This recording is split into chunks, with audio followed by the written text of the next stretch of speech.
Hi there, and welcome to our case. My name is Jacob Bice. I'm Devon Wallace. And I'm David Xayabudda. Alright, so we're just going to go straight into the background of the Coca-Cola Consolidated Company.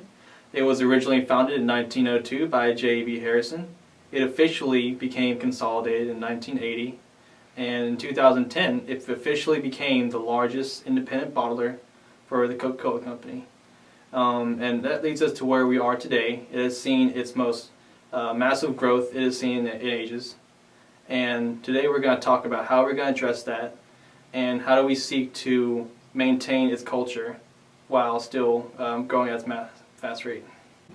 We have found that this company has a broad differentiated strategy. It's broad in the fact that they will market their products to all people regardless of the age, gender, or ethnicity. If they're a person, then they can drink a Coke. And we also say that this company is differentiated because Pepsi will focus on its low-cost system and undercut Coca-Cola Bottling Company Consolidated, where CCBCC will focus on being of good customer service and making sure that their customer is taken care of and things are going well with them, and they'll sacrifice a little bit to make it easier on the consumer.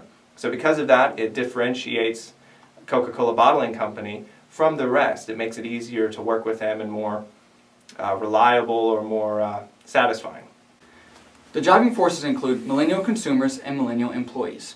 Millennials are now the largest consumer base with an estimated 75.4 million people between the ages of 18 and 34.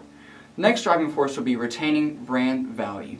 Coca-Cola is by far one of the most recognizable logos in the world, and how are they going to make sure that they stay one of the most recognizable brands in the world? Next one would be the consolidation of bottling plants. With Coca-Cola having an expiration date, how are they going to make sure that they are efficient, they're cost efficient in their process, and they're going to get their products out to their consumers as quickly as possible? The last driving force would be contract negotiation, like with local schools or universities. And the more contracts Coca-Cola has, the more business Coca-Cola will do. Next, we're going to talk about the key success factors. First, an ability to hire and incentivize millennials in the workplace. Second, an ability to retain Coca-Cola's brand value and how important that really is. Third, an ability to keep expenses low during consolidation and remain efficient. Lastly, an ability to keep existing contracts and gain new ones. If Coca-Cola does these four things, it's inevitable that they'll be profitable. We're going to look at a quick SWOT analysis of Coca-Cola Bottling Company Consolidated. One strength that we have found with this company is their rapid growth in all areas.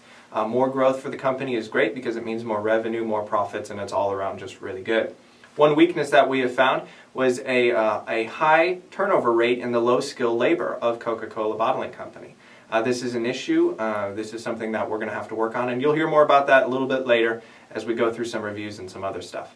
One opportunity that we found would be mass recruitment of college graduates. This is a great opportunity for Coca-Cola Bottling Company to get involved in the millennial workforce. We've got some ideas towards that, and it's going to be a great opportunity. And one threat would be the super close ties with Coca-Cola, as would be expected. If Coca-Cola, for whatever reason, would do something bad or bad stuff came out about them, then that would hurt your sales, and that's a potential threat.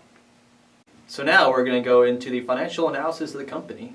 Over the past few years, Coke has been acquiring new territories as well as expanding in current areas, which has led to an increase in the expansion costs. This explains the dip in the overall profit margin in 2015. Also, in 2014, $45 million alone came from territories that were acquired that year. This shows the company's ability to manage costs, which has set itself up for success in the future. We're going to go through some strategic concerns for the company, and first of all, so we'll jump right into it. Coca-Cola is having a hard time reaching and cultivating millennials. Now, we say reaching in that you're having a hard time reaching into that millennial market, and that's something that we want to see you do more of. The more you can sell there, the more you're going to sell, period. So it's a great market. It's the best market out there right now. We say that because it's the biggest. So there's a lot of opportunity there, and we believe you can do more. We also see that cultivating millennials as a workforce is very important and something that you're not doing very well. If you can cultivate the millennials as a workforce, then you're going to set up your company for success in the future. So it's very important that you guys do this. Next, we have that rapid growth within your company can actually dilute the culture. You told us about this yourselves. This is a big deal for Coca-Cola Bottling Company. You guys love your culture, you want to keep your culture, and it's a very valid concern.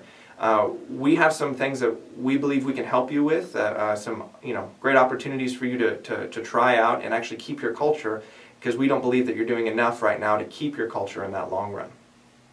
Next, hiring costs during growth will actually hurt your margins, and of course you need to hire people to keep your company going as you grow, but we want to see you hire internally as opposed to externally. We know that you're hiring a lot externally because it can be easier, and it's just you got to find those people quick. But if you can hire internally, take that extra time, you're going to save money, and we're going to show you how to do that. The next is some dissatisfaction that we found among your low-skill labor force. This is a big one. Your low-skill labor force generally doesn't like to work with you. They have many concerns, many complaints, and we're going to go through just a few in a moment. And if you can't keep your low-skill labor satisfied, then it's going to leach upwards into your high-skill labor, even your mid-skill labor, whatever. But we want to see you guys keep everybody satisfied, no matter what skill level they're at. Next, and finally, the failure to properly distinguish from Coca-Cola the brand or Coca-Cola the parent company. We want you guys to say, Coca-Cola is great, the brand is great, the product is great, sure, buy it, but you should also buy it because we're a great company. We're a Coca-Cola bottling company, we love our community, we love our people. We're so great that you should want to buy Coke because of us and because of the product. And we don't believe that you're doing that right now. So our first recommendation for Coca-Cola Bottling Company Consolidated is for them to hold quarterly employee reviews that have employees self-assess their performance against the company values and the performance of their team members against the company values. So use the values of Coca-Cola for comparisons, such as serve others, pursuing excellence, and growing in profits. So CCBCC currently does an annual performance evaluation, which really it's too much time between intervals. So if you increase the frequency of the reviews, you're going to encourage consistency with your employees. So the performance feedback is critical for cultivating millennials. So if a millennial, they post something on social media, they get instant feedback with a comment or a like. And say, oh yeah, that's a great photo, or that's really cool. And unfortunately, that kind of spills over in other aspects of their life, such as the workforce. So that feedback is critical in encouraging them to continue to grow and to get better. So here is an example of the performance evaluations that the managers on the ground and the low skill labor would use. So in the first line, you're going to see the serving others, which is the most important part, right? That's what you guys are all about. How is that employee serving others in their community or their coworkers? How are they doing to better others? Second thing is pursuing excellence. Is that worker doing everything to the best of their ability? If they're driving a truck and filling a cooler, are they doing that to the best of their ability? If they're in the assembly line, using a press, are they doing that to the best of their ability? And lastly, is growing in profit. This actually gives you some statistical data to say this employee is making us money, or no, this employee is costing us money, and we need to adjust accordingly. So these evaluations can't be the end of the process. Managers need to follow up with their employees and use these forums to gain information on the health of their team. So evaluations against company values will strongly reinforce company culture. So for our second recommendation, we proposed that Coca-Cola should expand its management development program and use this as an opportunity to recruit new college graduates, as well as an opportunity to promote its low-skilled workers up and throughout the company. As we proposed in recommendation 1, we would use the quarterly review as a way to screen and qualify lower skilled employees to see if they're a good fit for the management program.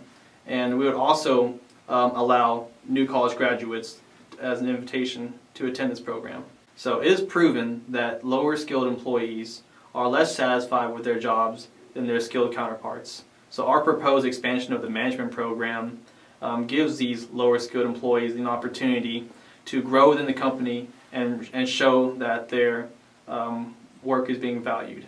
In 2016, 68% of workers said that training and development is the most important workplace policy. And bottom line, being able to hire within the company is much, much cheaper than hiring externally. Our last recommendation is that the company revamp the employees' paid vacation system by giving them the flexibility to ask off by the hour. We want you to incentivize employees to participate in your Coke Cares initiative through paid vacation time, and for every 4 hours that they volunteer at an approved site or event, then they get 1 hour of paid vacation. So let's go ahead and unpack this real quickly. First of all, this is going to help us reach our millennial consumers. They're going to see that we care about the community, and that's a big deal for them. It's also going to help us cater to our millennial employees. They like to have flexibility in the workplace, especially as far as vacation goes and asking off, do I want to take a late lunch, do I want to take an extended lunch? It just makes it a lot easier for our millennials. Finally, it's going to help you distinguish from Coke and say, you know what, we're a great company too because we care. We are in the community, we're helping the community, we care, we're a great company. Also, we have dissatisfied employees in our low and mid-skilled labor, and this system, revamping the system, is going to help that. We're going to go through some quick reviews like I promised earlier. I'm not going to spend too much time, I'll let you read it as we go through, but this review is a merchandiser in Maryland who says this is not a great place to work. That's what we want to focus on. It's not a great place. Well, you could have a hard job, but it'd still be a great place to work, and we don't think that the attitude behind this evaluation was one that we effectively changed. We want to help our people to know that this is a great place to work, even if the job is hard.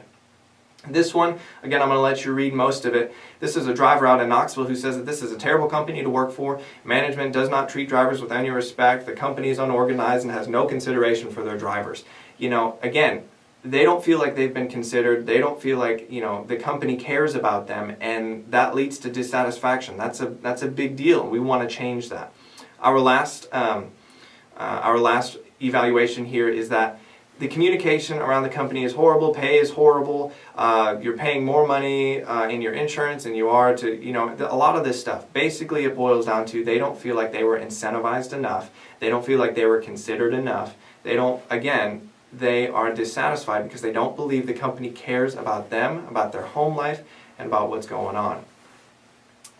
Finally, showing our employees that we care about their home life shows that we care about them.